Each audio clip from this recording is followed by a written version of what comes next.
देखिए क्वेश्चन आपको आपकी स्क्रीन दिख रहा है। क्वेश्चन क्या है, the ratio of average load to maximum demand in the power plants is defined as. आपके चार विकल्प है, load factor, diversity factor, capacity factor और डिमांड लोड। तो इसका जो राइट आंसर होने वाला है वो ऑप्शन है आपका ए। तो राइट आंसर कौन सा होगा? Option A, load factor. क्या आएगा? Load factor.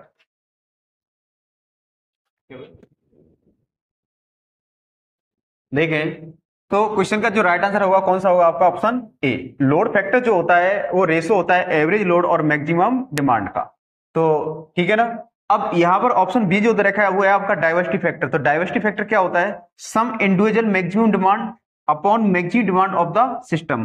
तो सम इंडिविजुअल मैक्सिमम डिमांड है और मैक्सिमम डिमांड जो सिस्टम का है उसका जो रेशो होता है वो क्या होता है? डाइवर्सिटी फैक्टर होता है। डाइवर्सिटी फैक्टर जो होता है रेजिडेंटल जो लोड होता है, जो घरेलू जो लोड होता है, उसका डाइवर्सिटी फैक्टर 1.2 से 2.5 के बिटवीन होता है। जो कॉमर्शियल लोड होता है उस कॉमर्शियल लोड के लिए डाइवर्सिटी फैक्टर 1.5 से 2 होता है। और इंडस्ट्रियल लोड जो होता है उसके लिए डाइवर्सिटी फैक्टर मान कितना होता है? 1.2 से 1.8 होता है।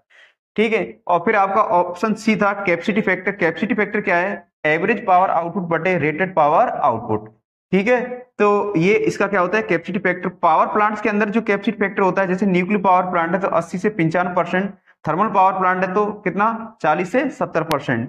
डिमांड लोड जो होता है, this load demands on consumer energy consumption. तो जो कंज्यूमर एनर्जी कंजप्शन करता है उसके ऊपर क्या करता है? डिमांड लोड डिपेंड करता है। ठीक है। मिलते हैं नेक्स्ट वीडियो में। जय वंदे जय भारत। कितना टाइम